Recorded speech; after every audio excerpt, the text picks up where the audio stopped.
90% c'est du comportement. Alors vous avez un trio gagnant. Vous avez l'alcool, la vitesse et les priorités. Et suivant l'âge que vous avez, le trio n'est pas dans le même sens. D'accord? Alors, hein, on partait en vacances, il n'y avait pas de ceinture, ni à l'avant, ni à l'arrière.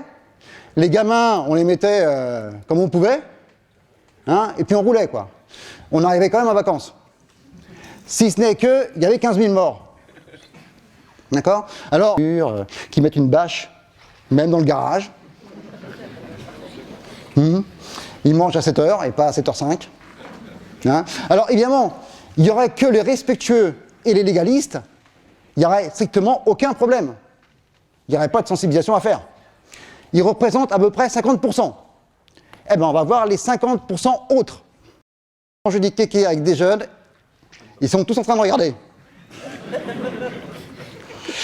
C'est intéressant parce qu'au niveau de la sensibilisation, pour changer de comportement, il faut déjà faire une prise de conscience. Hein? Sans prise de conscience, il n'y a pas de changement de comportement. Donc déjà de savoir qu'on est un kéké, c'est une première étape. Oh, je suis contre la vitesse. Alors moi j'ai une Mercedes. D'ailleurs tout à l'heure je suis allé voir les beaux voitures là-bas. C'est qui a la Mini garée juste à côté du parking de stationnement là, à l'entrée? Non, c'est pas du texte, ça c'est vrai. Il y a quelqu'un qui a une Mini... Hein? Elle a honte. Bah, je comprends. Moi j'ai une Mercedes, moi. Déjà rien qu'en seconde, je suis à 100. Hein? Alors, je sais pas comment je peux faire. Hein? Tout le monde le sait. La vitesse, ça joue pas de toute façon. Regardez en Allemagne. En Allemagne, hein? Les autoroutes, c'est pas limité. Et pourtant, y a moins d'accidents. Alors comme quoi?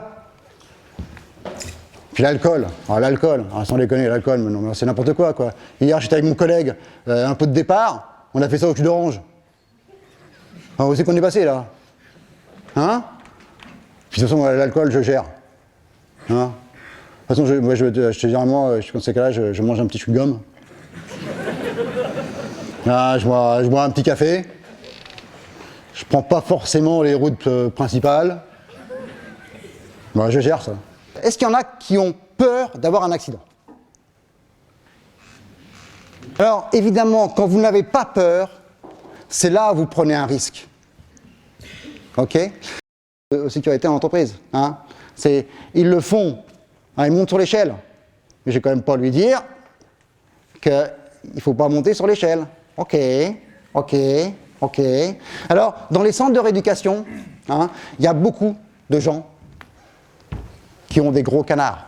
Ils n'ont rien fait, mais ils ont été gros canards. Sur les 2 tiers qui restent, donc là on parle du tiers qui reste, sur les 2 tiers qui restent, les personnes qui ne l'ont pas, c'est des problèmes d'alcool.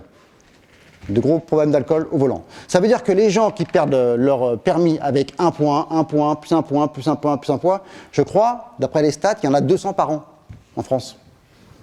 Alors, ce que j'appelle les nouvelles règles, c'est les nouveaux outils, par exemple, typiquement le portable. Hein?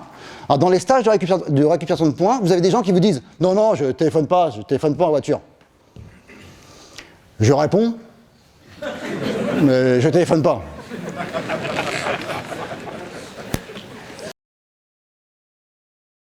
Cette conférence, ce n'est pas forcément pour vous, mais c'est pour les gens qui y a autour de vous, qui ne savent pas qu'ils sont dangereux. Voilà.